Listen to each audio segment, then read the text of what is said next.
The fluorescent lights above buzzed faintly, their pale glow seeping across the tiled ceiling and into every corner of the room. The air was heavy with chemicals, sterile, bitter, and cold, the kind of chill that belonged not to night or winter, but to steel and formaldehyde. Evelyn Whitaker's body shivered, though she could not move. For a moment she thought she had slipped beneath ice, trapped where no warmth could reach her.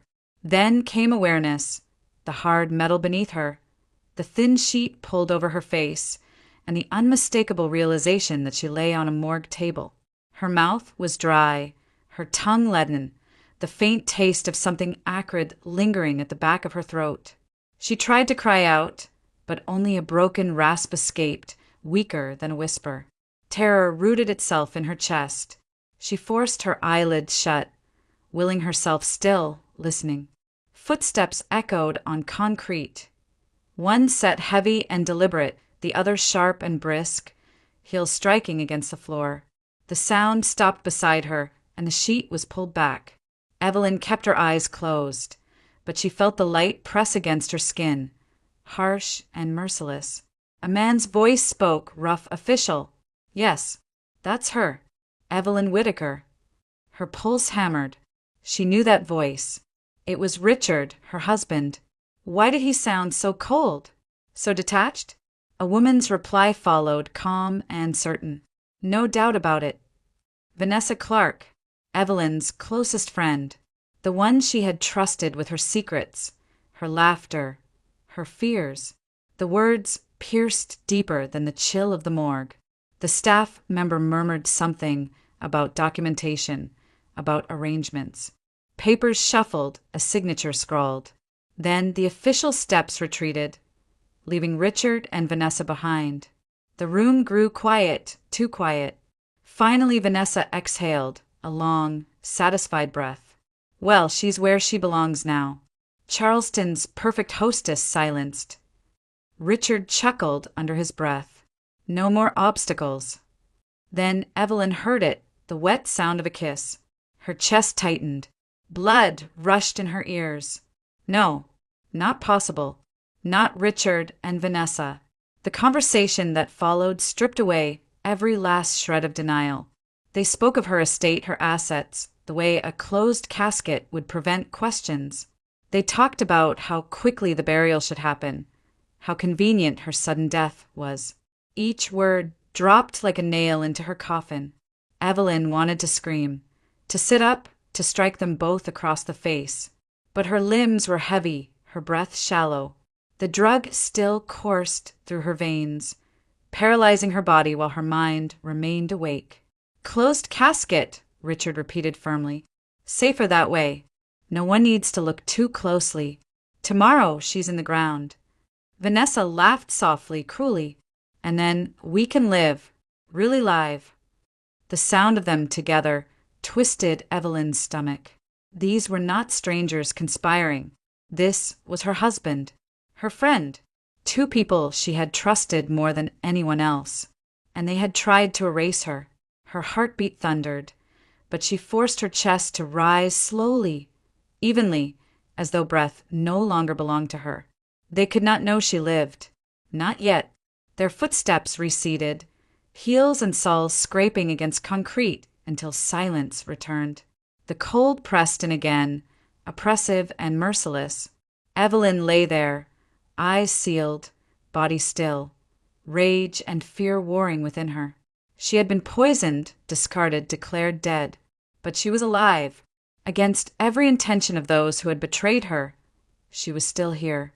And though her body felt like stone, her mind was clear. She would not reveal herself now. Not while Richard and Vanessa believed their plan had succeeded. Not while they imagined her buried and gone. No, she would wait. Wait until the moment came when truth would cut deeper than any poison. On that steel table in the Charleston morgue, Evelyn Whitaker made her first choice as a woman returned from the dead. She would remain silent. She would remain still. She would pretend to be what they wanted her to be, lifeless, because only then would she have the chance to rise and to face them, not as a victim, but as the reckoning they never expected, The silence of the morgue was broken only by the squeak of rubber soles against the concrete floor. Michael Turner pushed open the swinging door, a clipboard tucked under his arm, his breath rising in small clouds in the refrigerated air. He was used to this world of steel tables and fluorescent lights, where death was processed and recorded like paperwork. But as he approached the body on the table, the young socialite whose sudden death had already stirred whispers across Charleston, something felt wrong. He pulled the sheet back just enough to verify identity. Evelyn Whitaker lay there, her skin pale, her lips faintly parted. Michael frowned. Instinct guided him, the kind that came from years once spent in operating rooms rather than basements. He touched her wrist, expecting cold stone beneath his fingers. Instead, there was warmth, faint but unmistakable. His heart lurched. He pressed harder, searching. A fragile beat, slow but present. For a moment, he thought he had lost his mind. But then her chest moved ever so slightly, the barest flutter of breath. Michael dropped the clipboard, the clatter echoing too loud in the chamber. He leaned close. "Ma'am," he whispered, hardly expecting an answer. A sound escaped her throat, dry and broken. "Please," the word cracked like brittle glass. "Don't tell him." Michael froze. This was no corpse. She was alive, aware, pleading. He glanced toward the door, then back to her. "Stay still," he whispered urgently. His mind raced through training long buried. The shallow respirations, the rigidity of her muscles, the weakness in her voice. It was not death. It was paralysis, drug-induced. He had seen it before in the days when he was Dr. Michael Turner, anesthesiologist. Before a colleague's betrayal cost him his career, his license, his life as he had known it. His pulse thundered. Evelyn Whitaker had not died naturally. She had been silenced. "I'll take care of you," he promised, his voice low but steady. "But you must not move. Not a sound." Step by step he worked. He marked the body as processed, shielding her from further examination. Instead of wheeling her toward autopsy, he guided the gurney toward a storage corridor rarely used. There, hidden behind crates and equipment, he kept her until the night would allow safe passage. Each action carried risk, tampering with remains, falsifying records, but Michael had already lost everything once. What was left to lose compared to a woman's life? When evening shadows fell across Charleston, he maneuvered her quietly out of the morgue and into his car. The drive to his modest home on the city's edge was tense, headlights carving through humid southern darkness. Evelyn drifted in and out of consciousness, too weak to speak further. The following morning, the world above the morgue went on as if nothing had changed. The funeral was arranged quickly, almost suspiciously so. At Magnolia Cemetery, moss-draped oaks leaned over marble headstones, their shadows stretching across rows of the dead. Lanterns and candles flickered against the stone angels, casting long silhouettes that trembled in the humid air. Charleston's elite gathered, dressed in black silk and tailored suits, their whispers humming like cicadas. Cameras flashed. Local news crews circled, hungry for images of the city's tragedy. At the center of it all stood Richard Whitaker, his handkerchief pressed to his face, his shoulders heaving with the show of grief. Beside him, Vanessa Clark clung to his arm, her mascara smudged into what looked like the perfect portrait of sorrow. To the unknowing eye, they were grieving friends, united in loss. To Evelyn, who watched from a borrowed car parked far from the crowd, they were murderers in mourning clothes. Michael had insisted she stay hidden, her fragile body still recovering. But he himself slipped into the throng, his camera disguised in the pocket of his jacket. Through a hidden lens, he recorded everything. Richard's trembling voice as he spoke of his beloved wife. Vanessa's sobs that sounded a little too rehearsed. The sympathetic hands of Charleston's social circle resting on their shoulders. Every frame was evidence.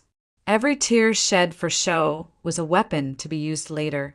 As the casket, sealed, locked, and weighted, was lowered into the ground. The mourners bowed their heads.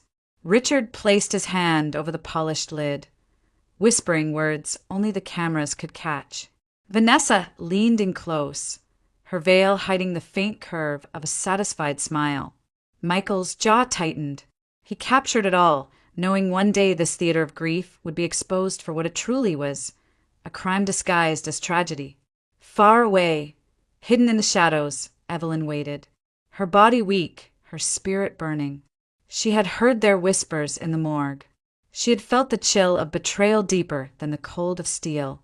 Now, with Michael's help, she would bide her time. Let them believe she was gone. Let them mourn a corpse that no longer lay in that grave. The truth had not died. It lived, patient and silent, preparing for the moment when the mask of sorrow would be ripped away and Charleston would see Richard Whittaker and Vanessa Clark for who they truly were. Michael's modest home stood at the far edge of Charleston, where the city's manicured streets gave way to quieter neighborhoods and the marshland stretched toward the horizon. It was nothing like the Whittaker estate with its sweeping verandas and polished gardens, but was safe, unremarkable, a place where shadows did not follow. When he carried Evelyn inside, she was barely able to lift her head. He settled her into an old but sturdy wheelchair, easing her fragile body down as if she were porcelain that might break. The air inside was warm, smelling faintly of coffee and cedarwood. Family photos hung on the walls, their frames mismatched. Evelyn's eyes wandered across them, snapshots of a life that had once been full. A young man in scrubs, a woman smiling beside him, a child in a stroller. She turned her gaze back to Michael, sensing a story etched into those lines of memory. He noticed her searching eyes. For a moment, he looked away, his jaw tight. "I wasn't always here," he said finally, his voice low. "I used to wear the white coat. Anesthesiology. The kind of job that keeps people alive while surgeons work.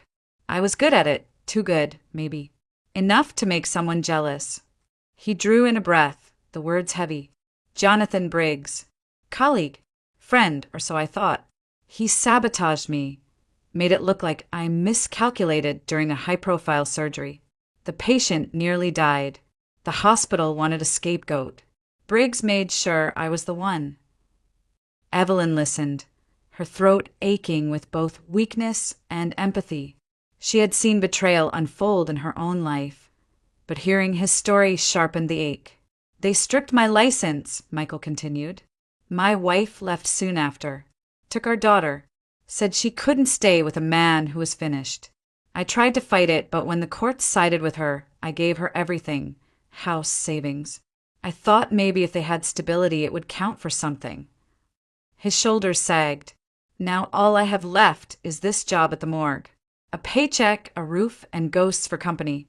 The silence that followed was filled with Evelyn's quiet breathing. She thought of her own downfall, her husband's poisoned kiss, her friend's cruel laughter in the morgue. 2 lives broken by the people they trusted most. She reached out, her hand trembling, and brushed the edge of Michael's sleeve. "We've both been left for dead," she whispered, her voice raw but steady. "But we're still here." He met her gaze then, a flicker of something like resolve sparking behind his tired eyes. While they sat in that small living room, an entirely different scene unfolded in the heart of Charleston. Richard Whittaker poured wine into crystal glasses, the ruby liquid catching the firelight in his downtown townhouse. Vanessa reclined against the velvet sofa, her lips painted in triumph. The air smelled of expensive tobacco and imported perfume. "To us," Richard toasted, raising his glass, "to a future free of chains." Vanessa clinked her glass against his, her laughter low and silky. "And to the fortune Evelyn left behind. Charleston society will never know what really happened. To them were the grieving widower and the loyal friend." Richard smiled, sharp as broken glass. "They'll never question it. Not with a closed casket. Not with the Whittaker name. By the time anyone wonders, we'll be long gone, living the life we deserve." They leaned closer, their voices dropping into conspiratorial whispers about properties to buy, travels to take, luxuries to indulge. Each word dripped with greed, a twisted celebration of what they believed was victory. Back in the quiet refuge of Michael's home, Evelyn clenched the arms of the wheelchair, her nails pressing into the worn wood. She could almost hear their voices echoing through memory, laughing over her grave. Rage burned beneath her ribs, but she did not cry out. Not yet. Instead, she swallowed her tears, her jaw tightening. Her strength was not in shouting, but in silence and waiting. They thought her gone, erased, forgotten beneath moss and marble. Let them think it. Let them bask in their stolen triumph. Because when the time came, her return would strike harder than any poison. And justice, long delayed, would not be denied. Michael worked methodically, his hand steady as he filled a small vial with Evelyn's blood. He had pulled together the equipment quietly, without the morgue's knowledge, his actions shielded by the years of training that still lingered in muscle memory. The crimson liquid swirled as he capped the tube, sealing inside it both a mystery and a weapon. "I have a friend," he told Evelyn as he slipped the vial into a padded envelope. "Henry Collins, toxicology specialist. We went through residency together. If anyone can tell us what they used on you, it's him." Her voice was weak but sure. "And if it proves Richard poisoned me, then we'll have more than suspicions. We'll have evidence," Michael answered. He pressed the package shut, his jaw tightening. "And evidence speaks louder than tears." Evelyn lowered her eyes, the memory of her last evening with Richard flooding back unbidden. She had prepared a quiet dinner, hopeful it might soften the distance that had been growing between them. He had poured the wine, his smile charming, his words gentle. They had eaten strawberries and pineapple he had sliced himself. She had laughed at something trivial. Then the world had tilted. The glass slipped from her hand, shattering across the hardwood floor, and blackness swallowed her. Now she understood that moment for what it was, the beginning of her end. Michael noticed the shadow that crossed her face, but he didn't press. Instead, he slipped out later that morning, envelope in hand, making his way through Charleston's sun-drenched streets toward the post. The city buzzed with its usual rhythm, carriages rolling past tourists, church bells marking the hour. But Michael carried the quiet weight of secrets too heavy for daylight. Near the corner of King Street, he was stopped by a soft voice. "Sir, spare some change." A young woman stood there, her clothes worn thin, her scarf sun-faded. Beside her was a boy, perhaps 10 years old, clutching her hand with solemn eyes the color of amber. Michael reached into his pocket automatically, pulling out a few bills. "Here," he said gently, "get yourselves something to eat." The woman gave a grateful nod, but the boy stepped forward before she could speak. His small fingers wrapped around Michael's wrist, cool and certain. His gaze deepened, as though he were staring not at Michael's face, but through it, into some invisible current. "Don't go to work today," the boy whispered. His voice carried none of a child's hesitation. "Danger is waiting." Michael blinked. "What?" The boy's grip tightened, and for a moment Michael felt a chill run down his spine. "Please," the boy said again, his tone strangely old, heavy with warning. "Don't go." The woman touched the boy's shoulder quickly, murmuring, "Sammy," but the boy, Samuel Miller, looked at Michael one last time, his words firm. "Stay away. If you go, something will happen." Michael stood frozen on the sidewalk, heart pounding. He wanted to dismiss it as nonsense, a child's play at fortune-telling. Yet something in Sammy's eyes unsettled him, something that felt less like imagination and more like truth. He forced a small smile, slipping the bills into the woman's hand. "Take care of him," he said quietly. Then he turned away, his thoughts churning. By the time he reached the morgue that afternoon, the boy's words still echoed in his ears. Danger. Waiting. He shook his head, telling himself fear was a luxury he couldn't afford. People whispered warnings every day in this city, about storms, about sins, about omens. He had work to do. Meanwhile, back at his house, Evelyn lay in the wheelchair by the window. Sunlight fell across her legs, and she focused with every ounce of will. For days her body had been stone, her limbs unresponsive. But now, slowly she willed her toes to move.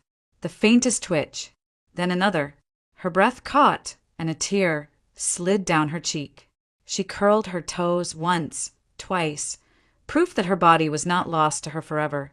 The drug's grip was loosening. Her strength was returning. And with it, a promise formed deep inside her. The time would come when Richard Whittaker and Vanessa Clark would face not the illusion of death, but the living truth they had tried to bury. The call came early, dragging Richard Whittaker from a restless sleep. His head throbbed from the night before. Too much brandy, too little rest. He fumbled for the phone, irritation already sharp in his voice. Mr. Whittaker.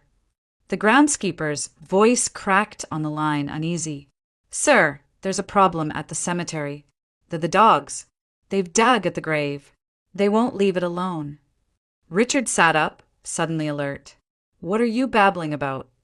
I didn't want to bother you, but the soil's disturbed. I swear, it looks like they've reached the coffin. A flush of heat rose in Richard's chest. Stay put. Don't touch a damn thing. I'll be there in 20 minutes. He hung up, his hands trembling as he dressed. Vanessa stirred in the sheets, her voice drowsy and annoyed. What now? Nothing, he snapped. Go back to sleep. The drive through Charleston's morning mist felt endless.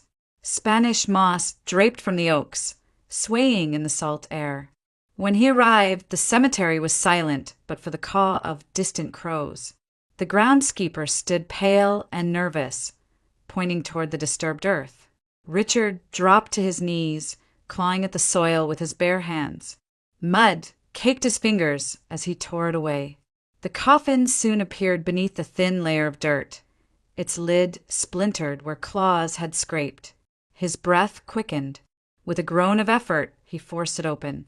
Inside, there was no body, no Evelyn, only burlap sacks filled with sand, neatly stacked to mimic the weight of flesh and bone.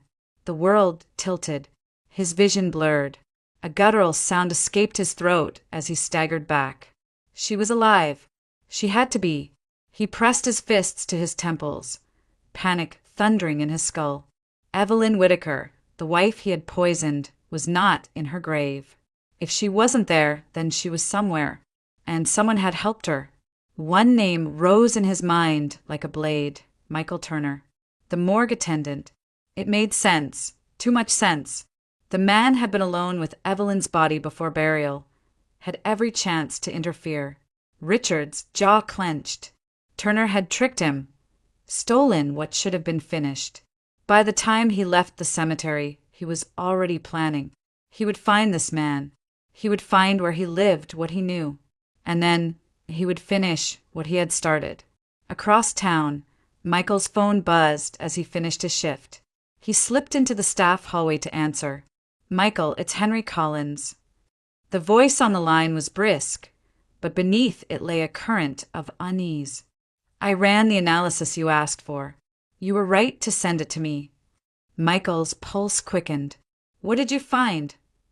There are traces of a neuromuscular blocker in the blood sample, a paralytic, the kind we use in anesthesiology. This isn't over-the-counter, Michael. It's hospital stock, controlled substances. Someone diverted it. Michael closed his eyes, exhaling slowly. Henry continued, his tone grave. And listen, this batch could only have come from one place. Charleston General's surgical pharmacy. You know who runs that program now, don't you? A name that tasted of bitterness rose immediately. Dr. Jonathan Briggs. Michael's hand tightened on the phone. Once, Briggs had been his colleague. Once, he had orchestrated the ruin of Michael's career. And now, somehow, Briggs's name was tied to Evelyn's poisoning. Michael, Henry said firmly, this isn't just malpractice. This is attempted murder. Be careful. If Briggs knows you're digging, he won't sit quietly. Michael hung up, his mind reeling. Pieces of the puzzle were sliding into place. Evelyn had not been struck down by chance. Richard had poisoned her. Briggs had provided the means. And Vanessa had stood at his side, ready to inherit the life Evelyn was meant to live. In Michael's living room, sunlight streamed across the wheelchair where Evelyn sat, her eyes fixed on the garden beyond. She flexed her toes again, stronger this time, her lips curving with fragile hope. Each movement was a step back from the grave they had tried to place her in. Neither she nor Michael knew yet that Richard had seen the empty coffin, that suspicion had already narrowed onto them like a predator's gaze. The game had shifted. Evelyn was no longer a dead woman waiting to be forgotten. She was a living secret, and secrets in Charleston's old cemeteries and whispered parlors had a way of coming back to life. Richard Whittaker had always prided himself on control. He controlled business deals, the flow of money, the image of a perfect marriage. Even Evelyn's death, neatly orchestrated, quietly executed, had been another piece of order in his carefully drawn life. But control was slipping now, cracking like porcelain dropped on stone. The address hadn't been hard to find. A few discreet questions in the right places, a small payment slipped to someone at the hospital, and Michael Turner's residence came to light. Richard parked down the street, engine off, the humid Charleston air heavy around him. Spanish moss swayed gently from the trees, concealing him in dappled shadow. He lifted the binoculars he had brought, trained them on the modest house. His pulse spiked when the curtains shifted. A woman's silhouette moved into view, seated in a wheelchair. Pale skin, graceful hands gripping the armrests. Even from a distance, he knew. Evelyn. Alive. His breath caught. For a moment, the world tilted the way it had when he opened that coffin. He rubbed his eyes as though clearing an illusion. But when he looked again, she was still there, thin, fragile, but undeniably living. No, he muttered, gripping the steering wheel until his knuckles whitened. It's not possible. Doubt gnawed at him. He remembered the night of the poisoning, how carefully he had measured the dose Briggs had procured. He had watched her glass tip, had seen her collapse. He had felt certain she was gone. And yet here she was, a ghost breathing behind a stranger's window. Inside the house, Evelyn sat in silence, the soft creak of the wheelchair the only sound as she adjusted her position. The air smelled faintly of antiseptic and brewed coffee. Michael's attempt to mask the lingering scent of the morgue on his clothes. She gazed toward the window, following some instinct. When her eyes landed on the street, a chill passed through her. She could not see clearly, but she felt it. The weight of a gaze, sharp and hungry, pressing against her from the outside world. Her pulse quickened. She knew that look even unseen. Richard's eyes. Richard, outside, wrestled with panic and rage. The plan with Vanessa replayed in his mind. The whispered promises, the laughter over crystal glasses, the intoxicating certainty that Evelyn's fortune would soon be theirs. He remembered Vanessa's hand on his arm, her voice dripping with ambition. With Evelyn gone, nothing stands between us and the life we deserve. But if Evelyn was not gone, everything unraveled. The inheritance, the reputation, the freedom, all of it hinged on a coffin that now stood empty. His temples throbbed as he imagined the scandal. Newspapers screaming betrayal, investigators sniffing through his affairs, Vanessa abandoning him the moment the tide turned. He clenched his teeth, fury seething in his chest. Evelyn had cheated death, and with that, she threatened to cheat him of everything he had schemed for. Through the glass, Evelyn's hands tightened on the armrests. Her breath shortened, unease rising like a tide. She pulled the curtain shut, heart pounding. Whatever safety Michael's house had offered now felt fragile, like paper walls against a storm. Down the block, Richard lowered the binoculars, forcing himself to breathe slowly. He couldn't rush in, not yet. He needed to be certain. to know if the shadow in the wheelchair truly was his wife or merely some cruel trick of resemblance. But deep inside he knew Evelyn was alive, and Michael Turner was the one who had stolen her from the grave. As dusk settled over Charleston, Richard started the car and drove away, the decision already forming in his mind. He would return, he would find proof, and then he would end it once and for all. Back at the house, Michael Turner stepped through the front door, setting down a bag of groceries. His tie was loosened, his expression weary from the day's shift. He smiled faintly when he saw Evelyn by the window. "You're getting stronger," he said gently, unaware of how pale she looked, how her hands trembled. He did not see the shadow that had lingered outside. He did not know the danger that had already taken root at his doorstep. But Evelyn did. Her voice was too weak to warn him, her lips too heavy to form the words. All she could do was watch him move through the kitchen, her unease coiling tighter with each passing second. The predator had found their hiding place, and the fragile calm they had built was about to break. The night settled heavy over Charleston, the air thick with the briny scent of the nearby marshes. Michael had gone to his small study, leaving Evelyn resting in the living room, the glow of a lamp casting soft light across her fragile frame. She had begun to regain some strength in her hands, but her legs remained stubbornly weak. Each creak of the old house unsettled her, yet she told herself it was only the wind brushing the shutters, the familiar groan of wood in the southern humidity. But outside, another presence lurked. Richard Whittaker slipped through the shadows with the silence of a predator. His tailored jacket was gone, replaced by dark clothes that blended into the night.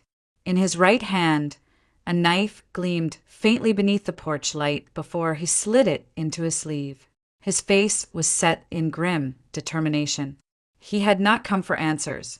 He had come to finish what should have been finished days ago. The back door was locked, but locks meant little to Richard. With a firm twist and push, the old frame gave way.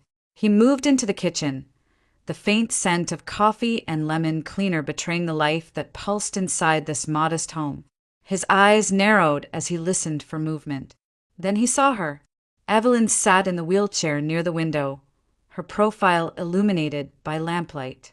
Alive, real. The proof of his failure seared him with rage. All of Charleston could have been sleeping, but in that moment the world shrank to the distance between him and her. She sensed him before she saw him, the prickle of awareness along her skin, the heaviness in the air. When her eyes flicked toward the kitchen doorway and caught the silhouette of the man she had once called husband, her breath caught in her throat. "Richard!" Her voice broke, half whisper, half accusation. He stepped forward, the knife sliding free from his sleeve. His smile was cold, feral. "You should have stayed dead." Before he could close the distance, a blur of fur lunged between them. Rusty, Michael's loyal dog, teeth bared, hurled himself at Richard's arm. The knife slashed downward, meeting flesh. The dog yelped but did not release, clamping onto Richard's wrist with desperate loyalty. Richard roared, shaking his arm violently. The blade struck again, this time piercing Rusty's side. Blood darkened the fur instantly, dripping onto the hardwood. The dog whimpered, but still pressed forward, buying Evelyn precious seconds. Evelyn's scream split the night. "Michael!" Her cry carried through the house like an alarm. Papers scattered as Michael shot from his chair in the study, the sound of struggle and the desperate bark guiding him. He burst into the room, his eyes landing on the nightmare unfolding. Richard towering over Evelyn, Rusty bleeding at his feet, the knife raised again. "Get away from her!" Michael charged. The collision was brutal. The two men crashed against the wall, the knife clattering to the floor before Richard snatched for it again. They grappled, fists landing with sickening thuds. Richard's strength was fueled by panic and fury, Michael's by righteous desperation. Evelyn could do nothing but watch, her heart slamming in her chest, every breath a prayer that Michael would not fall. With a surge, Michael twisted Richard's arm back, slamming his wrist to the floor until the knife slipped free. He kicked it out of reach, then pinned Richard against the wall, his voice raw. "It's over." But Richard thrashed wildly, spitting venom. "You'll regret this. She belongs in the ground." Michael didn't waste another word. With his free hand, he reached for the phone on the table, dialing with frantic precision. 911, he barked. "Intruder with a weapon. Send units now." Evelyn's tears spilled as she pulled herself from the wheelchair enough to reach Rusty.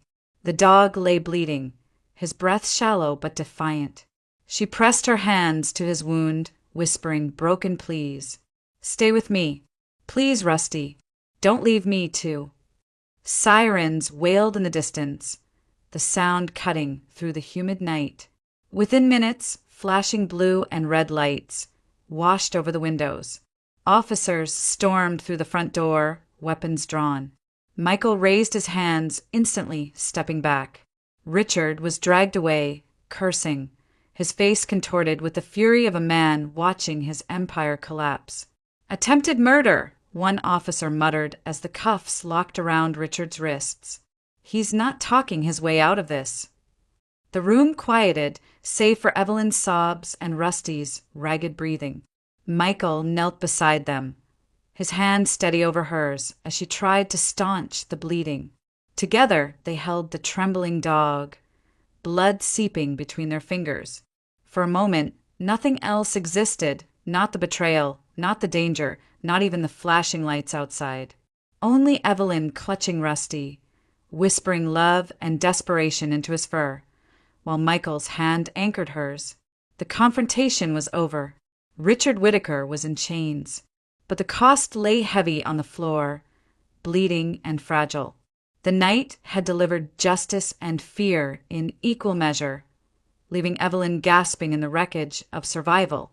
In the sterile gray of an interrogation room, Richard Whittaker sat with his hands cuffed to the table. His once polished appearance was ruined, shirt wrinkled, hair damp with sweat, eyes bloodshot from a sleepless night. Across from him sat two detectives, their voices steady, their questions unrelenting. "You poisoned your wife," one said flatly, sliding a photo across the table. Evelyn, alive, her pale face caught in a hospital light. "She's not dead, Mr. Whittaker, and your plan has already unraveled." Richard clenched his jaw, lips pressed so tight they turned white. He wanted to deny, to sneer, but every piece of his scheme was collapsing. The morgue footage, the toxicology report, the knife found in Michael Turner's home. Too many walls closing in. "Tell us about Vanessa Clark," the detective continued, leaning closer. "Your wife's best friend, the one you were seen with before and after the funeral." Richard's mask cracked. His eyes flickered and the silence stretched. When he finally spoke, it was not with bravado, but with the desperate resignation of a man cornered. "She knew. She helped.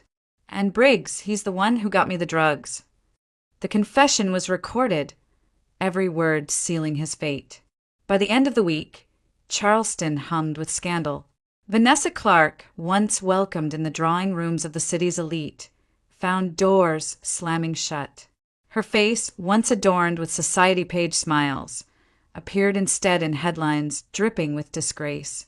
Socialite Mistress exposed in poisoning plot.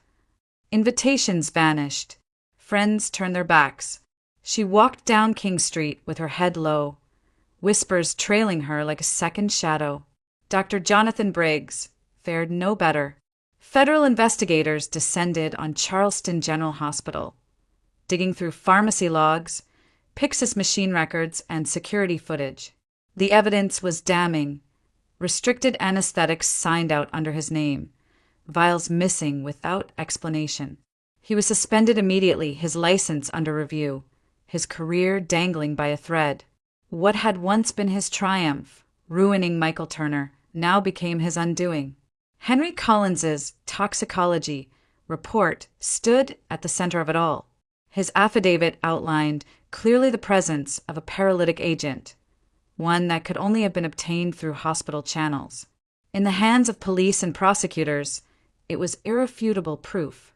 The case was no longer rumor or suspicion. It was fact, documented and undeniable.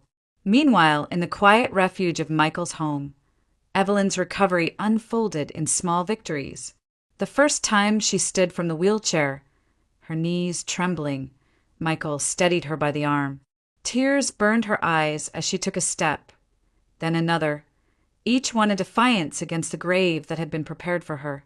"I thought I'd never walk again," she whispered, her voice breaking with emotion. "You were never meant to stay down," Michael replied softly. Her strength grew daily, muscles awakening, spirit unbroken. She had been betrayed, nearly buried alive, but she would not let Richard or Vanessa define her life. News reached Michael soon after. The hospital wanted to meet. He returned to Charleston General not as an attendant, but as a man restored. The board, once skeptical, now acknowledged the truth: he had been wronged. They offered reinstatement, his license renewed. His title of anesthesiologist returned. The same halls that had cast him out years ago now opened their doors again. When he walked through them, coat crisp and head high, it was more than a job reclaimed.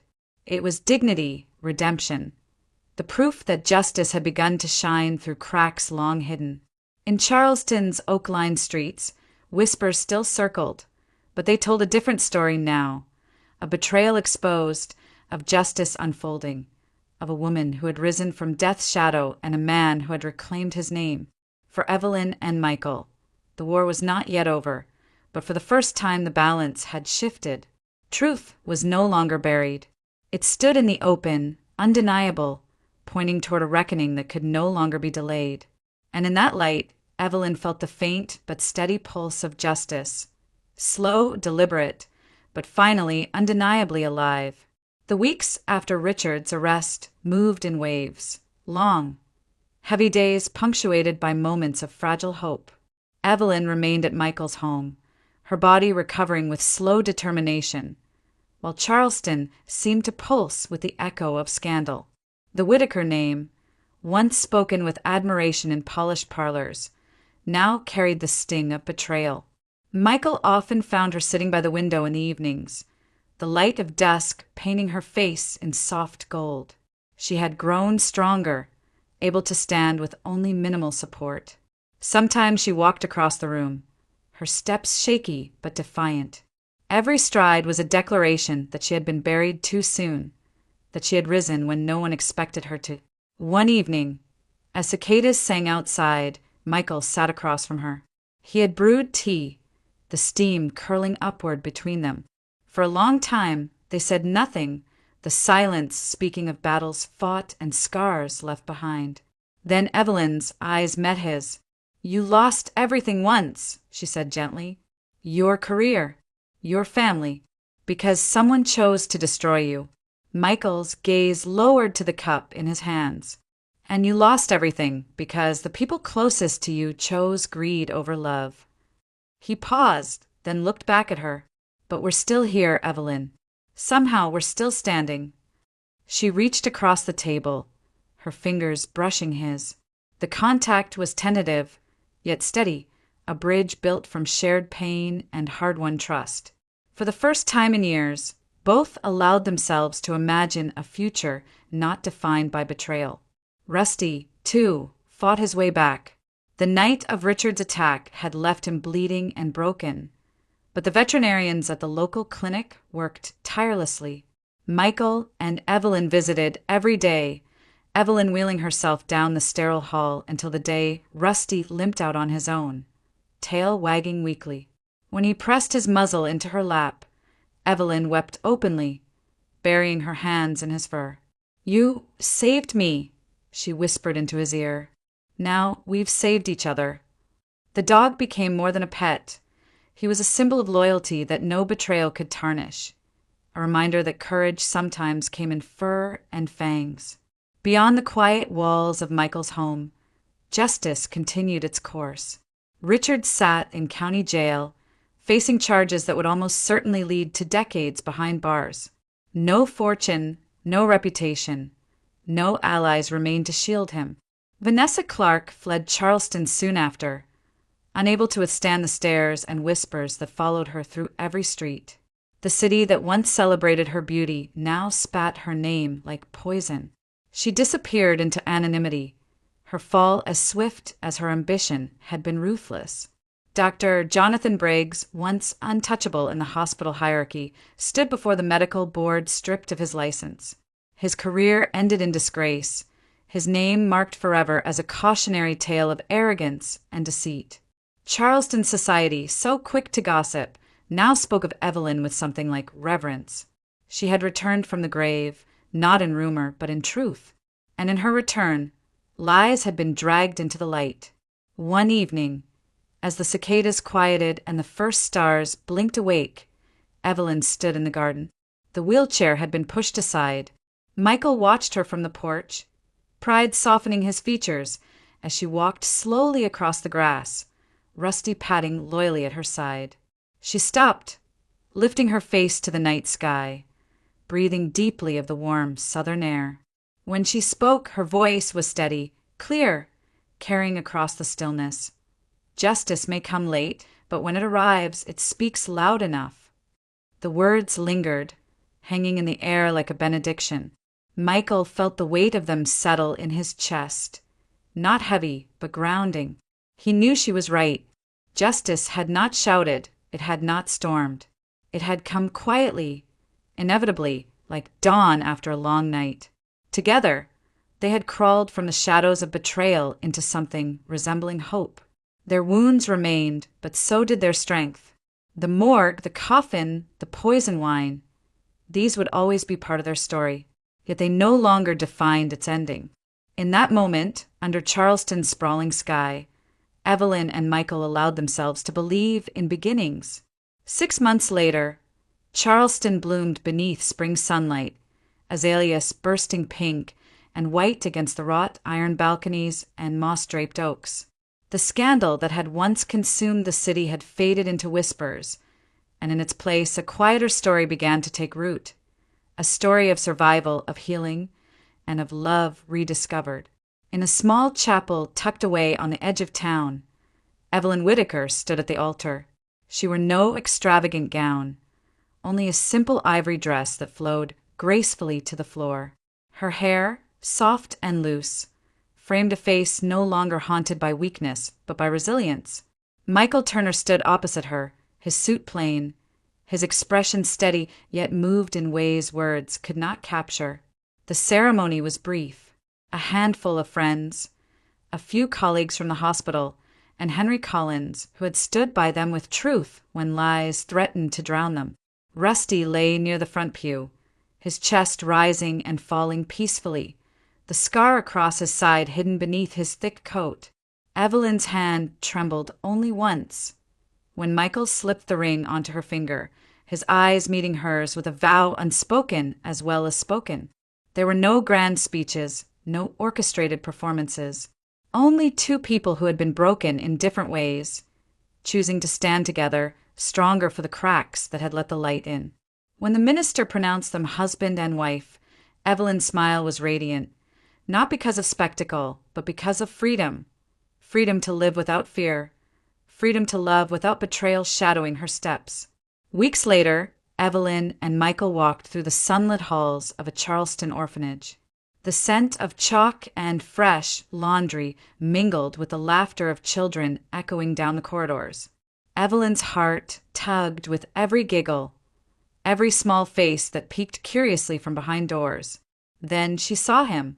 Sammy Miller sat on a bench, a book too large for his small hands resting in his lap. His eyes lifted as they approached, and for a moment Evelyn swore the world held still. Michael crouched down, his voice soft but warm. "Do you remember me?" he asked. Sammy's eyes lit with recognition. "You're the man I told not to go to work." His tone was matter-of-fact, as though no time had passed at all. Michael's throat tightened. He nodded, unable to speak at first. Evelyn knelt beside him, her hand brushing gently over Sammy's hair. "You saved him that day," she whispered. "And in a way, you saved me too." The boy looked between them, something fragile flickering across his face. Hope, tentative and longing. Evelyn felt the rush of it in her chest, sudden and overwhelming. She looked at Michael, who was already looking back at her. In his eyes, she saw the answer to the question she had not yet spoken. Later that week, papers were signed.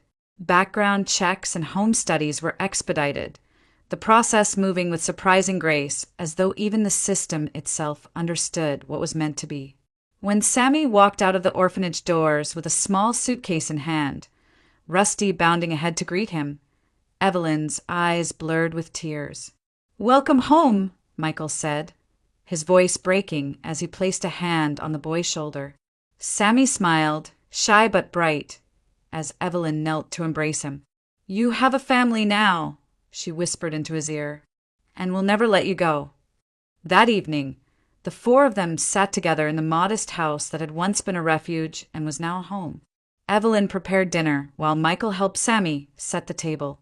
Rusty lay stretched across the floor, tail wagging lazily every time Sammy bent down to scratch his ears. When they sat to eat, Evelyn paused, looking around the table. The man who had saved her, the boy who had warned them, the dog who had fought for her life. A family not forged by blood, but by choice, by battles endured and truths faced. She raised her glass, her voice clear and steady. Justice and love outlast betrayal. Even from death's shadow, life can begin again. Michael lifted his glass in return, his eyes shining. Sammy followed, grinning, his glass of milk raised high. Rusty barked once, as if in agreement. In that small Charleston home, beneath the weight of a past that had once nearly destroyed them, they began anew. And this time it was not with secrets or betrayal, but with the simple, enduring strength of love. Laura Mitchell had just turned 25, an age when many of her friends in Portland were already married, some with toddlers tugging at their skirts or posting polished family portraits on social media. She wanted that too: marriage, stability, the comfort of not facing life alone. Yet every attempt seemed to collapse before it had even begun. She was bright, attractive in a gentle way, and hardworking in her administrative job at a local design firm, but nothing ever lasted. Men drifted off when she started talking about the future. It was at work that she first met Anthony Mitchell. His family owned a small contracting business, and they had been hired to do renovations in her office building. Anthony had shown up with his father, Charles, tool belt strapped on, laughing as he lifted heavy boxes of supplies. He wasn't movie star handsome, but he was confident and friendly. He teased the office staff, remembered names, and carried himself with an easy charm. When one of Laura's colleagues invited him to join a birthday celebration after work, Anthony went along without hesitation. That night, Laura noticed how quickly he fit in with people, how he was never stingy with a round of drinks, how he seemed generous without trying. Soon after, Anthony asked her out. He took her to restaurants she had never been to, bought her flowers just because, and always offered to drive her home. He never pressed her for more than she was ready to give. Their relationship, at first, seemed safe and uncomplicated. But months passed, and Laura realized that their connection lacked the fire she had imagined marriage would bring. They kissed politely, they held hands, but the passion she had secretly longed for, the kind that sweeps you away, never came. Her Aunt Diane, who had raised Laura since childhood, noticed her restlessness. Diane was a practical woman, hardened by years of working double shifts at a local grocery and caring for Laura on her own. One evening, as they sat at the kitchen table drinking tea, Diane leaned closer and said, "Honey, men like Anthony don't make decisions on their own. If you want this to move forward, you've got to give him a reason. A baby changes everything." Laura's eyes widened. "Auntie, I can't just..." But Diane cut her off with a sharp shake of the head. "Listen to me. I've seen it before. He's polite, sure, but he's not thinking about forever. You stop taking those pills, and life will take care of the rest. If he balks, well, once the baby is here, his family won't let him walk away. That's how it works." Laura lay awake that night, torn between fear and longing. She wanted to be a wife, a mother, wanted to belong somewhere. The thought of more failed relationships terrified her. Quietly, without telling Anthony, she followed Diane's advice. Weeks later, she missed her period. A test confirmed what she had half dreaded, half hoped. She was pregnant. When she told Anthony, she braced for anger, maybe even rejection. But his reaction wasn't fury. It was shock, followed by a long, heavy silence. He finally asked, "Why didn't you talk to me about this first? Why did you decide on your own?" His tone wasn't cruel, but it carried a weight that pressed on her chest. She stumbled through an explanation, trying to read his face, but Anthony remained unreadable. That evening he drove her home, kissed her cheek, and said, "We'll talk tomorrow." Laura spent the night staring at the ceiling, her mind racing. Was this the end? Had she trapped herself into being a single mother? But the next day, the answer arrived at her aunt's front door in the form of Anthony's entire family. Charles stood tall with a grin, holding out his hand. "Well," he boomed, "if there's a buyer, there's a seller." As if announcing a business deal. His wife, Victoria, followed with lips pressed into a firm line, eyes scanning Laura up and down. And Anthony, bouquet in hand, simply stood behind them, looking tired but resigned. Diane ushered them inside, hiding her satisfaction. Within minutes, plans were being made. "It's only right," Charles said, clapping his son on the back. "We'll have a wedding. Quick, before the baby comes. Laura will be taken care of." Victoria said little, but her presence filled the room like a cold draft. Laura noticed the way her future mother-in-law's gaze lingered on her modest dress, the way her mouth tightened whenever Diane spoke. Still, Laura told herself this was what she had wanted: a family, a marriage, security. Within weeks, the ceremony was arranged. It wasn't lavish, but it was proper, with relatives gathered, photographs taken, and promises exchanged beneath the wooden rafters of a small Portland chapel. Laura smiled for the camera, holding Anthony's hand, reminding herself that this was her dream realized. As they drove away from the reception, Laura's stomach fluttered, not with excitement, but with unease she couldn't name. She looked out the window at the gray Oregon sky and tried to silence the voice inside that whispered she had forced something that wasn't meant to be. Transition. Soon after, she carried her suitcase through the front door of the Mitchells' family home, stepping into a household that would shape her life far more than she could have imagined. By the time Laura moved into the Mitchells' house, the pregnancy had already started to weigh on her body. Morning sickness came in waves, her ankles swelled in the evenings, and she longed for rest. Instead, she found herself under the relentless gaze of Victoria Mitchell. Victoria's presence dominated the household.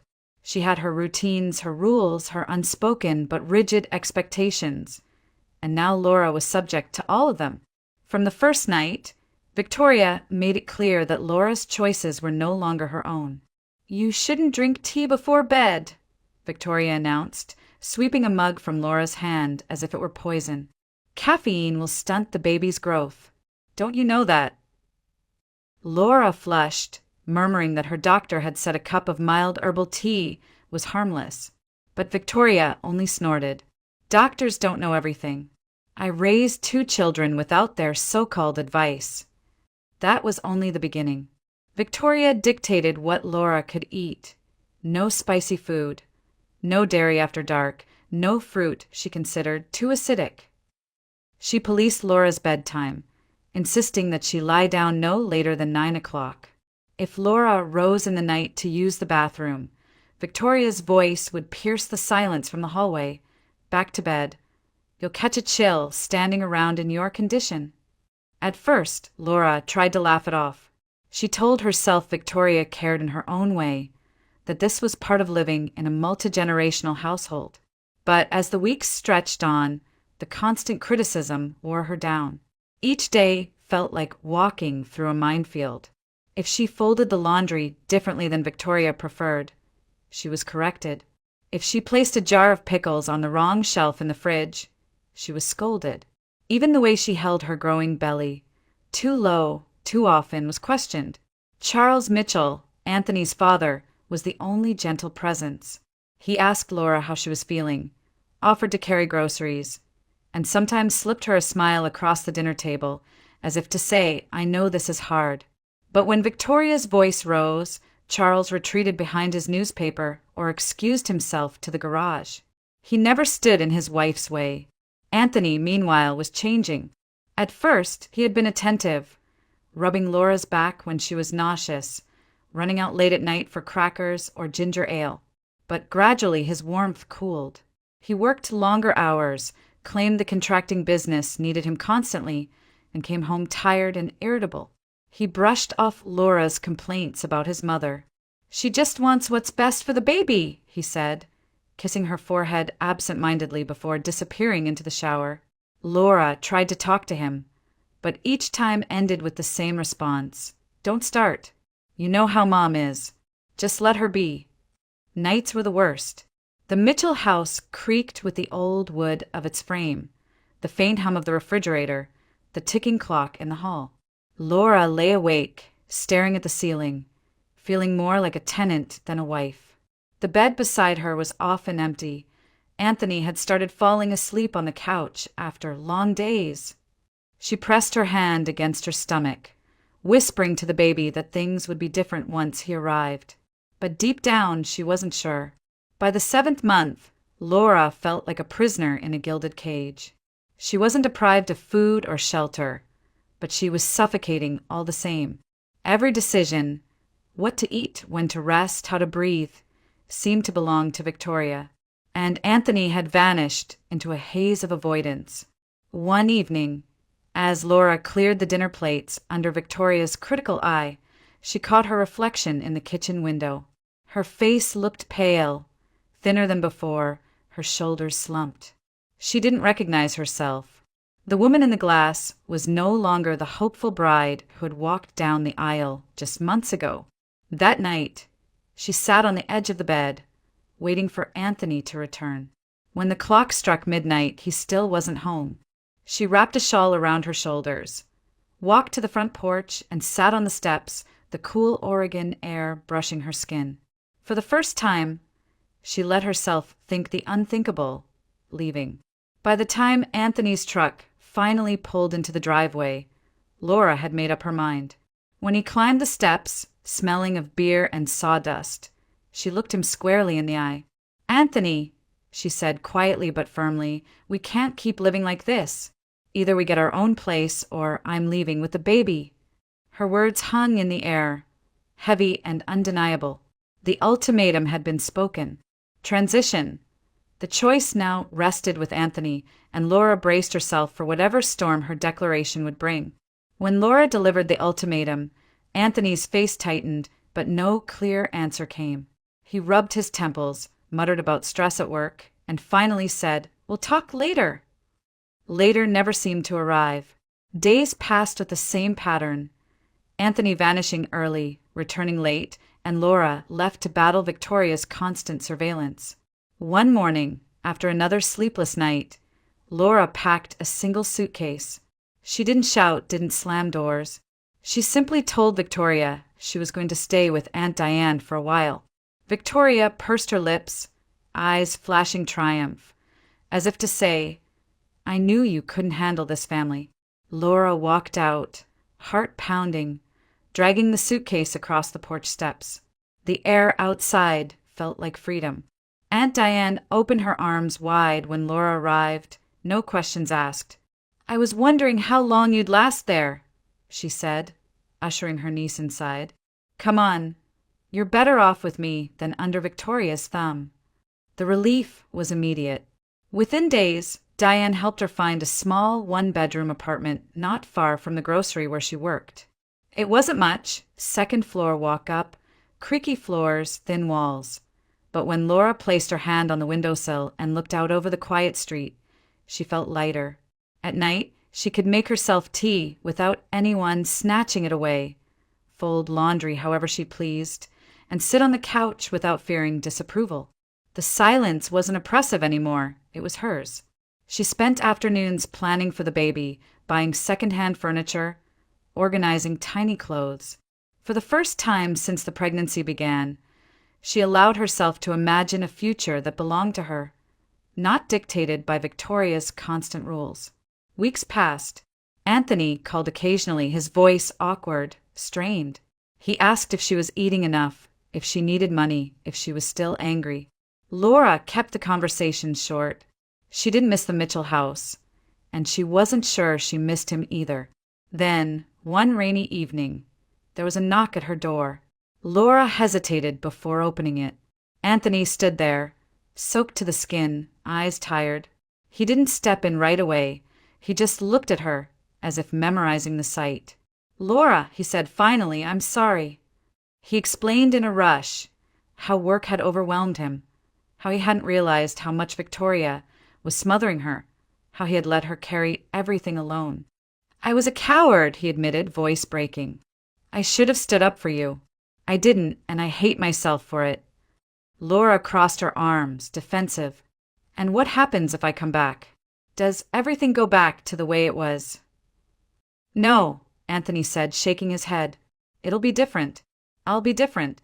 We'll find a place of our own. Just give me another chance." Her heart ached. She wanted to believe him. The memory of their early days, the flowers, the laughter, the way he used to look at her, hovered in her mind. Against her better judgment, she stepped aside and let him in. That night, as rain tapped on the windows, they talked for hours. Anthony promised to set boundaries with his mother, promised that once the baby was born they would look for their own house. Laura listened, skeptical but hopeful. And so, slowly she let him back into her life.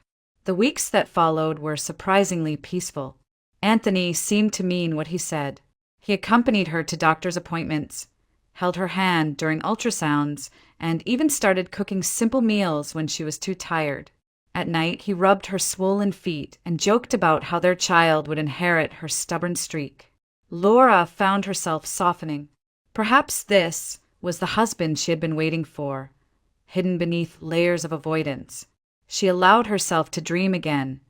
A nursery painted pale yellow, evenings spent together as a family, maybe even a little garden in a backyard somewhere.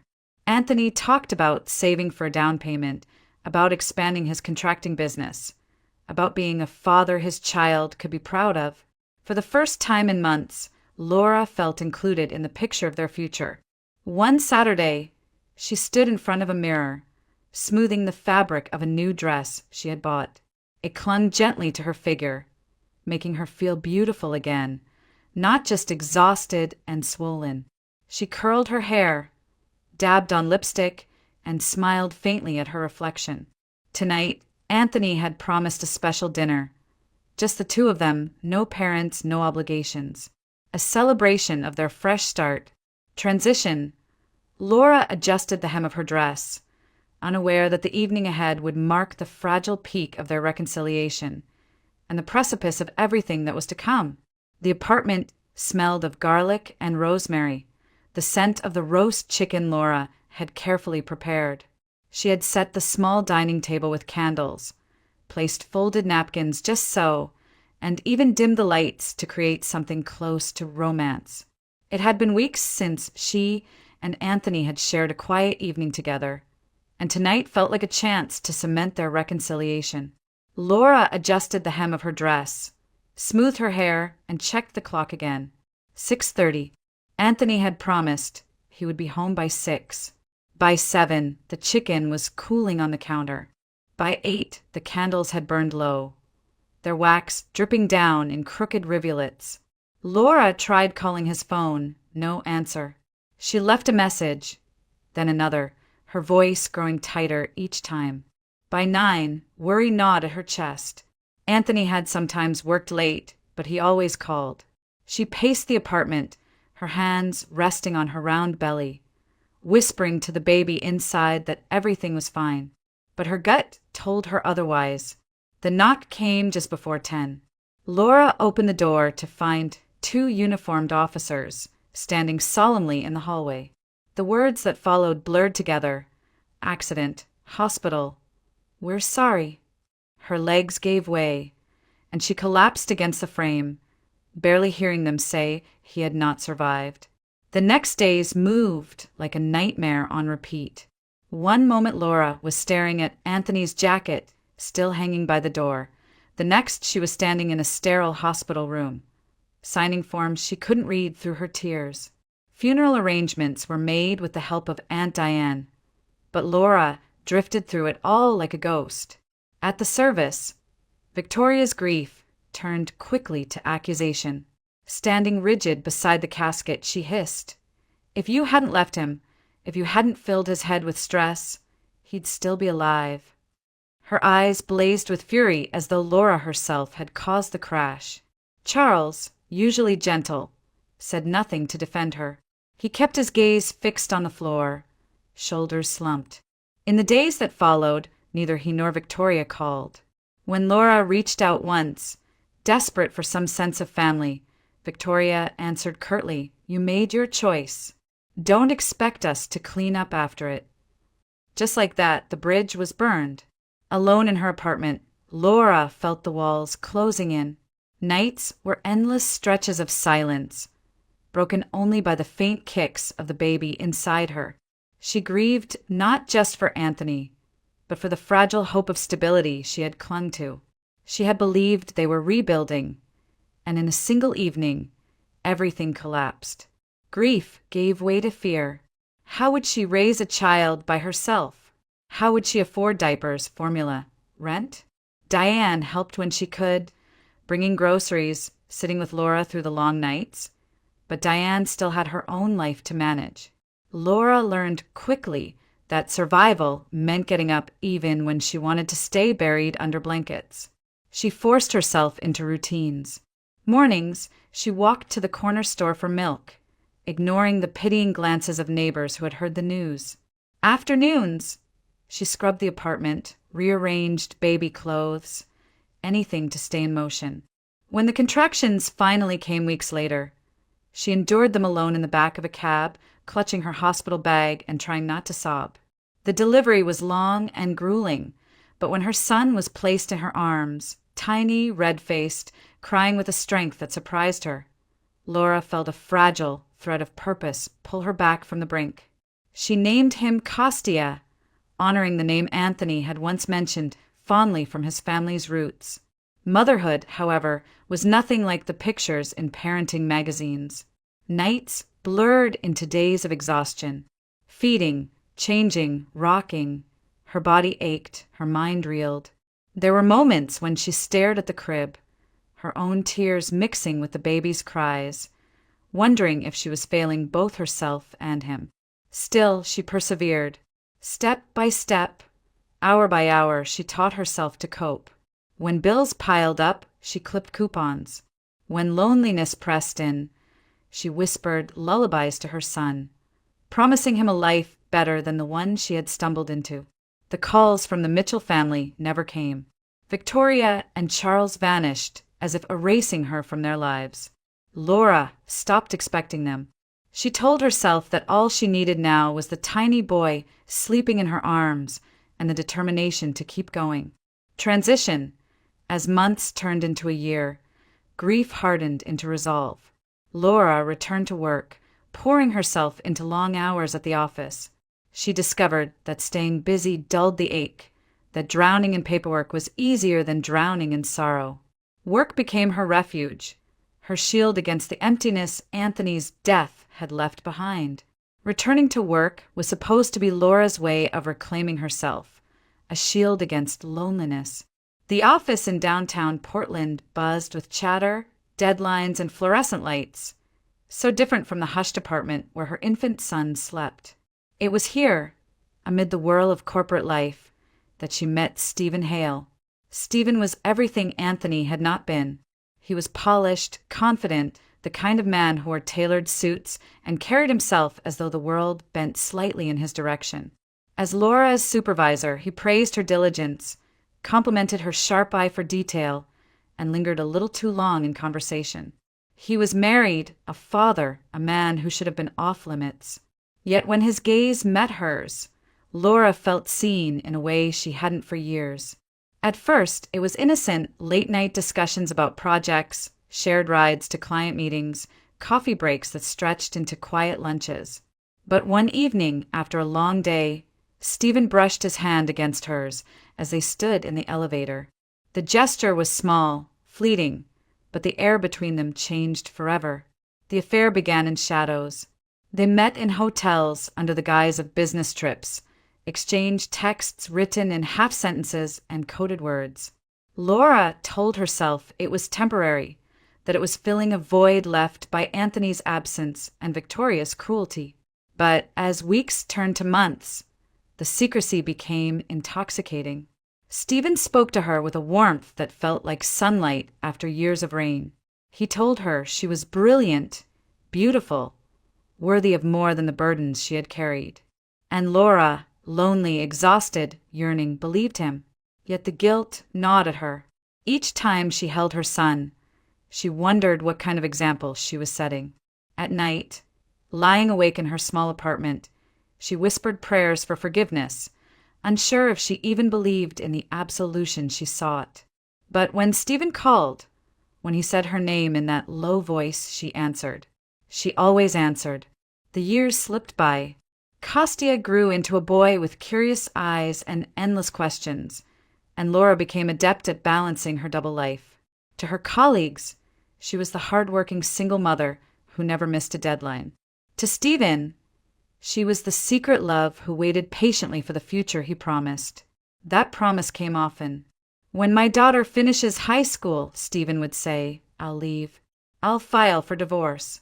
We'll finally be together the way we're meant to be." Laura clung to those words, fragile as glass. She pictured a house with a backyard, family dinners without shame, mornings waking beside him without fear. She wanted to believe. She needed to believe. But reality intruded. Stephen's wife remained in the picture, hosting parties, appearing at company events with a polished smile. And then, whispers began around the office. A new assistant, young, vibrant, eager, seemed always at Stephen's side. Laura brushed it off until one evening.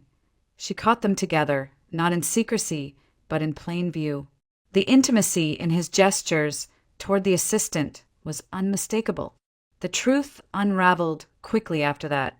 Stephen admitted he was seeing the young woman. Worse, he spoke of divorcing his wife, not for Laura, but for the new fling. The betrayal was sharp, deeper than she could have imagined. All the years she had waited, all the compromises she had made, suddenly felt like ashes. Laura ended it. There were no screaming matches, no dramatic scenes, just a quiet, decisive severing. She told him never to call again. He looked stunned, perhaps even regretful, but she no longer cared. Walking away hurt like tearing off her own skin, but it was the only choice left. Weeks later, nausea returned, the same kind she had felt once before. Laura sat in her bathroom, test in hand, staring at the 2 pink lines that sealed her fate. Pregnant, with Stephen's child, shock gave way to a complicated swirl of emotions. Anger, grief, fear, but also something softer. She pressed a hand to her stomach, tears streaming down her cheeks. Against all odds, life had found its way back into her world. For the first time, she didn't think of Stephen. She thought only of herself, of her son, of the tiny life beginning inside her. Whatever mistakes she had made, this child was blameless. More than that, he was hers. Transition. Laura decided with quiet resolve that she would keep the baby, not as a reminder of betrayal, but as a final gift, a piece of love, however flawed, that she could carry forward into the uncertain future. The delivery came on a cool autumn morning, the skies over Portland streaked with gray. Laura gripped the hospital sheets, exhausted but determined, until the cry of her newborn son filled the room. The sound was sharp, insistent, alive, and with it, something inside her shifted. She held the tiny boy against her chest, skin to skin, inhaling the warm, sweet scent of new life. Another son, another chance to begin again. She named him Daniel, though Kostya, now a lively grade schooler, insisted on calling him Danny. From the moment Laura brought the baby home, Diane was at her side.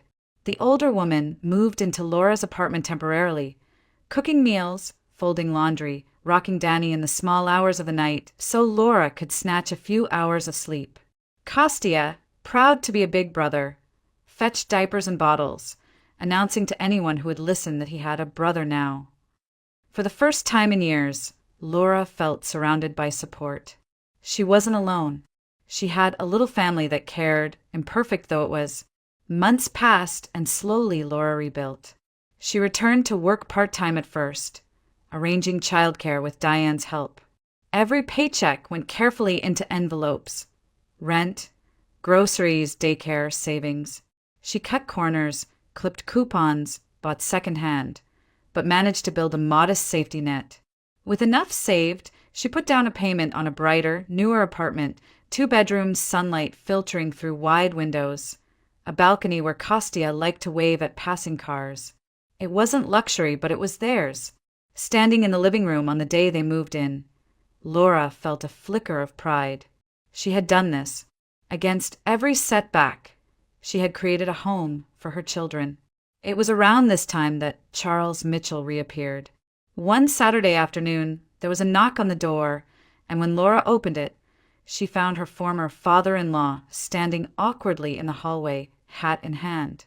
"Laura," he began, clearing his throat, "I know I've got no right to ask you for anything, but I'd like to see the boys." Laura froze. Memories of the cold shoulder at Anthony's funeral, the silence afterward, rushed back. But when she looked at Charles's face, she saw something different, weariness, regret. He admitted he had been wrong to abandon her, wrong to let Victoria's bitterness dictate his choices. "I'd like a chance to be a grandfather if you'll allow it." Hesitant at first, Laura agreed. To her surprise, Charles kept his word. He visited regularly, bringing small gifts for Kostya, holding Danny with trembling hands as though he feared breaking him. He never spoke ill of Laura again. In time, she came to see his presence as a blessing. The boys needed all the family they could get, and she couldn't deny them that. Life found a rhythm. Work, school drop-offs, late nights with Danny, moments of laughter in between. It wasn't easy, far from it, but it was stable. For Laura, stability was enough. Until Stephen returned. It happened on a weekday evening when she was leaving the office. The parking lot was nearly empty, the air sharp with the bite of early winter. She heard her name and turned to see him leaning against a sleek car, hands tucked into his coat pockets. "Laura," he said, stepping forward, "we need to talk." Her heart clenched, not with longing, but with dread. There's nothing left to say. "There's my son," Stephen countered, his eyes flicking toward the stroller where Danny slept. "I have a right to be in his life." Laura's grip on the handle tightened. "You lost that right the moment you chose someone else. You don't get to come back when it suits you." He tried reason, then charm, then indignation. He spoke of lawyers, of DNA tests, of obligations. But Laura stood her ground. "You think I need your money? I don't. You think I need your approval? I never did. My children are mine. You chose not to be part of this family, and you don't get to rewrite that now." Stephen's jaw tightened, his polished facade cracking for the first time. For a moment, Laura almost pitied him. So accustomed to having everything under his control, and now facing something he couldn't manipulate. But pity wasn't enough to sway her. She turned away, pushing the stroller toward her car. That night, as she tucked Danny into his crib and kissed Kostya goodnight, Laura felt an unfamiliar strength rise within her. She had spent too long waiting on others, bending to their choices. Now she was the one drawing the lines. Transition. Days later, she strode out of her company's glass doors with her head high, balancing a diaper bag and a stack of project files. She was no longer simply surviving. She was a working mother of 2, fully in command of the life she had rebuilt from ashes. The call came one Monday morning from building management. The company's alarm system had been malfunctioning. and a technician would be stopping by to run diagnostics. Laura barely paid attention until she saw him in the lobby, a tall man in work boots, carrying a toolbox with the company logo stenciled on the side. His name tag read Michael Grant. He wasn't polished like Stephen, not dressed in tailored suits or polished leather shoes. Instead, he wore a simple button-down shirt, sleeves rolled up, and his dark hair fell slightly into his eyes as he studied the wiring diagram. But there was an ease about him, a grounded confidence that felt immediately different. When Laura showed him to the control panel near the stairwell, he smiled warmly. "Thanks for pointing me in the right direction. I'll try not to be in anyone's way." His voice was steady, friendly without pretense. Over the next few days, Laura noticed Michael more often. He stopped by the front desk to check in, remembered people's names, and always greeted her with a nod and a smile. Once, when her arms were full of files, he hurried over to open the door for her. Unlike Stephen, his gestures carried no hidden agenda, just simple kindness. At first, Laura kept her guard up. She was polite but reserved, answering his questions briefly, avoiding conversation beyond what was necessary. She had been burned too deeply to mistake friendliness for anything more. But Michael never pushed. When he finished the alarm project, he casually mentioned that he lived not far from her neighborhood, then left it at that. Weeks later, they ran into each other at the grocery store. Laura had both boys in tow, Kostya tugging at her sleeve, little Danny fussing in the stroller. Michael appeared suddenly in the produce aisle, holding a bag of apples. "Need an extra hand?" he asked, noting her struggle. Without waiting for her to answer, he distracted Kostya by asking about his favorite superhero and rocked the stroller gently until Danny calmed down. By the time they parted, Laura felt strangely lighter, as though someone had taken weight off her shoulders for a brief moment. From then on, their paths seemed to cross more often. Sometimes Michael helped carry her groceries up the apartment stairs. Other times, he joined her at the park, tossing a football with Kostya while Laura sat on the bench with Danny. He never intruded, never acted as though he had earned a place in their lives. He simply showed up when needed, steady and reliable. Laura tried to dismiss it as coincidence, but her children adored him. Kostya began asking when they could see Mr. Grant again, and even baby Danny stretched his arms toward him with giggles. Diane noticed too, watching quietly from the kitchen one evening as Michael fixed a leaky faucet in Laura's sink. "He's good with those boys," she murmured, a small smile on her lips. Laura's heart tightened. She didn't want to hope. She couldn't risk repeating the mistakes of the past, trusting too soon, believing promises that would only crumble. To her, Michael was safe in one category: friend. Nothing more. Yet, Michael seemed to understand her hesitation. He never pressed for more, never hinted at impatience. Instead, he listened when she spoke, respected her boundaries, and treated her with a quiet dignity she wasn't used to. One Friday evening, after helping Kostya with a school project, Michael lingered at the door. "You're doing an incredible job, Laura," he said softly. "Don't ever doubt that." Then he tipped his head and left, leaving her stunned by the sincerity in his voice. The warmth of his presence lingered long after he was gone. For the first time in years, Laura found herself smiling without forcing it, laughing at her children's antics with genuine ease. She realized she wasn't merely surviving anymore. She was living, with someone at her side who made the burden lighter without demanding anything in return. Transition. One bright Saturday, she packed sandwiches and juice boxes for a picnic at a nearby park. As she watched Michael chase Kostya across the grass, baby Danny clapping in her lap, a sudden awareness struck her. The laughter, the sunlight, the simple joy, it all felt like family. Laura sat frozen for a moment, realizing with quiet surprise just how much warmth Michael had brought into their world. Stephen's shadow returned like an unwelcome echo. It began with phone calls Laura ignored, then voicemails filled with demands.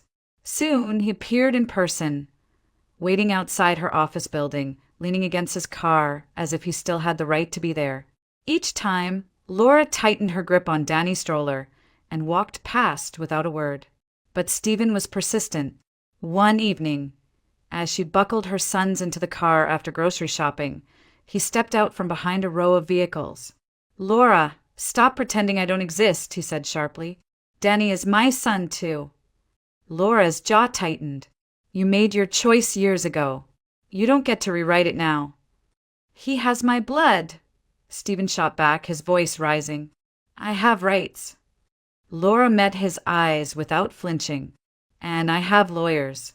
If you harass me again, I'll file for a restraining order. Do you understand? I will not let you disrupt our lives. If you truly cared about Danny, you wouldn't have abandoned him before he was born." The words hit him like a slap. His polished confidence faltered, replaced by something raw and bitter. "You'll regret cutting me out," he muttered, though the fight in his tone was already crumbling. Laura didn't regret it. She gathered her children, shut the car door, and drove away with steady hands. For the first time, she felt the balance of power had shifted. No longer was she the woman waiting in the shadows for scraps of affection. She was a mother protecting her family, and nothing, least of all Stephen, would shake her resolve. Word of her firmness spread quickly enough. Stephen stopped appearing outside her office, his calls dwindled, and soon he vanished into silence. Laura suspected he had returned to his glittering world of polished assistants and half-kept promises. She didn't care. His chapter in her life was closed. In the quiet that followed, Michael's presence grew steadier. He visited often, fixing little things around the apartment, sharing meals with the boys, never demanding more than Laura was ready to give. Yet there was a softness in his eyes when he looked at her, a patience that made her heart ache. One evening, after dinner, Laura stepped onto the balcony to clear her head. Michael joined her, leaning against the railing, watching the city lights flicker. "Laura," he said gently, "I know you've been through hell, and I don't want to push, but I need you to know something." She turned, wary. "I care about you, about Kostya, about Danny. Not because I want to replace anyone, not because I'm looking for some fantasy. I care because you're worth caring for." He hesitated, then added, "I don't walk away when things get hard." Laura's chest tightened. Memories of Anthony's indifference, Stephen's betrayal, Victoria's cruelty, all of it rushed back. "I can't go through it again," she whispered. "I can't give my heart to someone who might leave when it gets messy." Michael didn't argue. Instead, he nodded slowly. "Then let me prove I won't. I'm here, Laura, for the long haul." His words weren't grand promises, just steady truth. She wanted to believe him. Part of her longed to step forward, to close the distance, to let herself hope. But fear anchored her feet, so she simply nodded, tears brimming, and whispered, "I need time." "Take all the time you need," Michael replied, his gaze steady. Later that night, as he prepared to leave, Laura walked him to the door. The hallway was quiet, the boys already asleep. Michael paused, his hand resting lightly on the doorframe. "I'll see you tomorrow," he asked, voice low. Laura hesitated, then nodded. "Tomorrow." Transition. In the hush of the late evening, Michael smiled softly, promising nothing more than his return.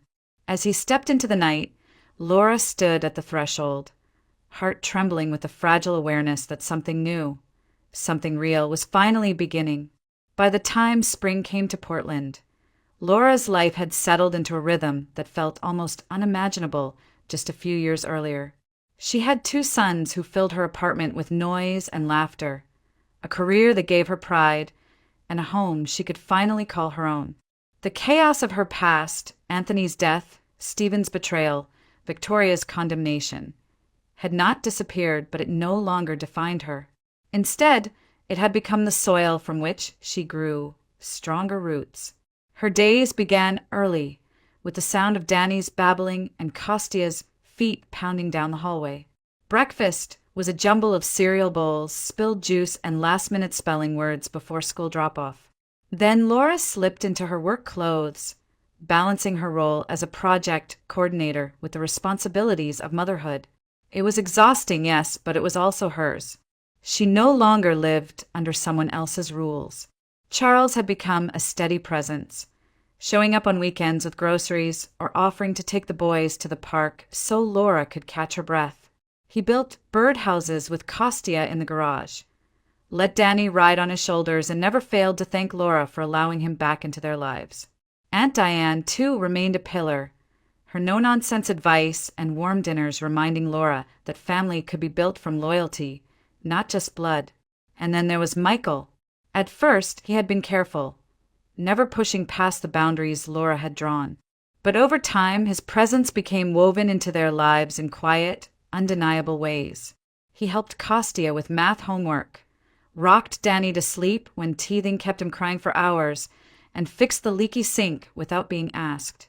The boys began to look for him, their faces lighting up when he walked through the door. Laura noticed, too, how her own shoulders relaxed when Michael was near. He didn't smother her, didn't try to erase the scars of the past. Instead, he honored them, accepting her as she was, strong, cautious, sometimes fragile. His patience was not born of obligation, but of choice. One evening, after dinner, Laura found herself watching him from across the living room. He was on the floor with the boys, building a tower of blocks that Danny kept toppling with squeals of laughter. Michael only laughed along, rebuilding each time with calm determination. The sight stirred something in Laura's chest, a warmth she hadn't allowed herself to feel in years. She realized then that love didn't have to arrive with fireworks or empty promises. Sometimes it came like this, steady, enduring, gentle. It wasn't easy to trust again. There were nights when fear whispered in her ear, warning her not to risk her heart. But each time, Michael's actions spoke louder than her doubts. He showed up, day after day, never asking for perfection, never offering anything less than honesty. Slowly, Laura let down her guard. She began to imagine a future that included him, not as a savior, but as a partner. Someone who stood beside her, not above her.